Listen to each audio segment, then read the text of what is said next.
આપણા ગુજરાતનું ગૌરવ એવી વઘઈથી બિલીમોરા અને બિલીમોરાથી વઘઈ ચાલતી આ પ્રાકૃતિક ટ્રેનમાં અમે વઘઈ સુધી પહોંચ્યા।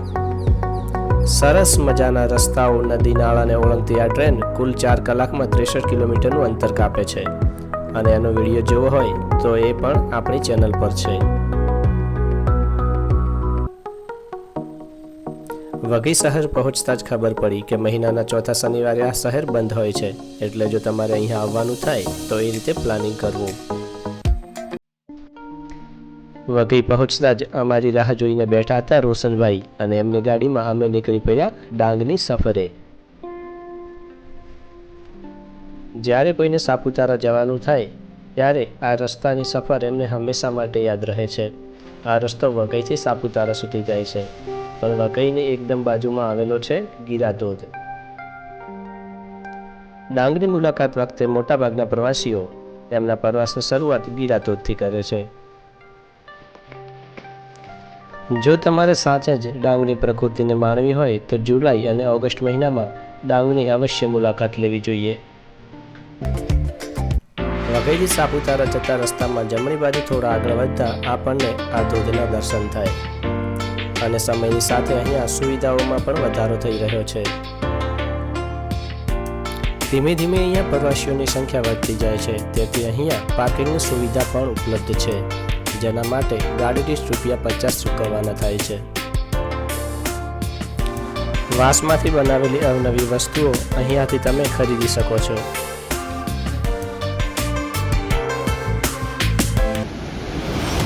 જેમાં વાદળું નીકળ્યું હતું ધોધમાંથી બરાબર કાઢી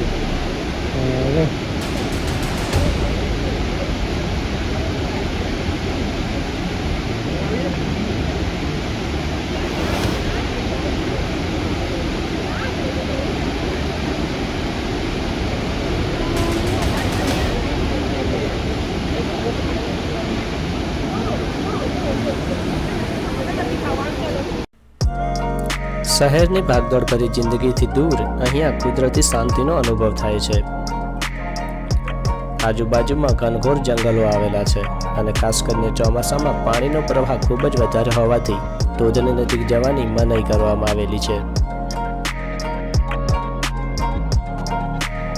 સરસ મજાની આ જગ્યા પર ફોટોગ્રાફી કરવાનું ના ભૂલતા।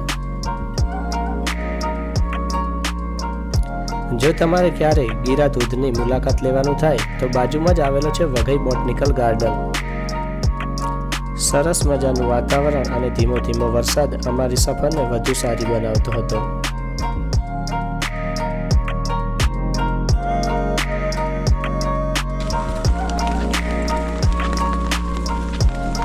રોશનભાઈ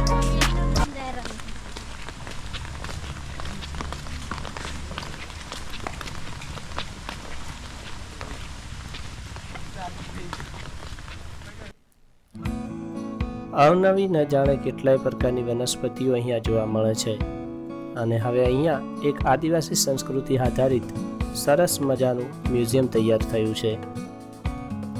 જો કે તમારે સાચે જ એમની સંસ્કૃતિ જાણવી હોય તો એ લોકોની જોડે તમારે સમય વિતાવવો પડે, પણ આજની ભાગદોડ ભરી જિંદગીમાં જો તમને સમય ના મળે તો અહીંયાના મ્યુઝિયમ આધારિત તમે થોડી માહિતી મેળવી શકો છો। તમારી સાથે જો નાના બાળકો હોય તો એમને પણ મજા પડે એવું સરસ મજાનું મ્યુઝિયમ છે।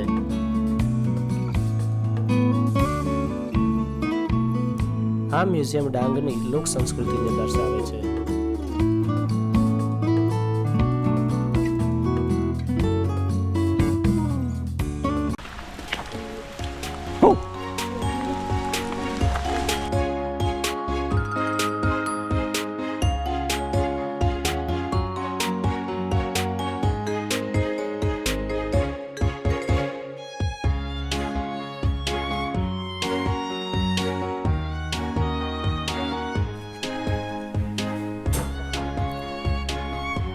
વિશાળ જગ્યામાં ફેલાયેલા આ ગાર્ડનમાં અવનવી હજારો પ્રકારની વનસ્પતિઓ જોવા મળે છે। ઉપરાંત હવે અહીંયા ઘણા બધા પ્રાણીઓ અને પક્ષીઓની સરસ મજાની આબેહૂબ પ્રતિકૃતિઓ તૈયાર કરવામાં આવી છે।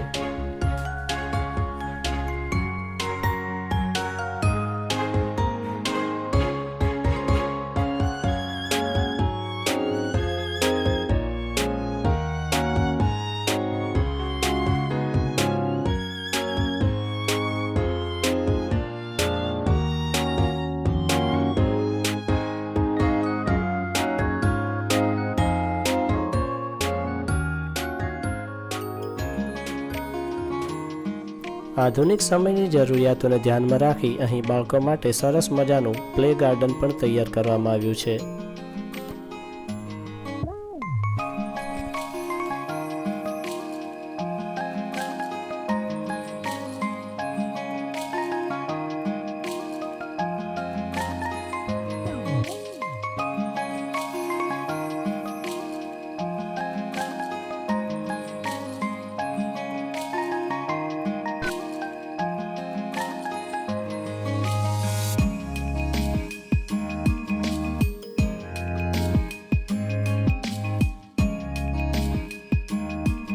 અહીંયા મોટા ભાગની વનસ્પતિઓ બાળકોએ પોતાની જિંદગીમાં પ્રથમ વખત જોઈ.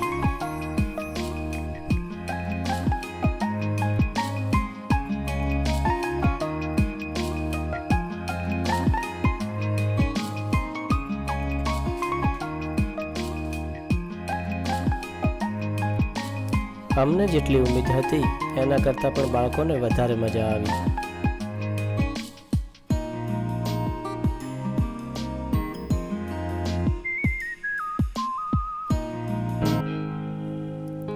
વાંસમાંથી બનાવેલી અવનવી વસ્તુઓ ખરીદવાનું જો તમને પસંદ હોય તો એ પણ તમને અહીંયાથી મળી રહેશે.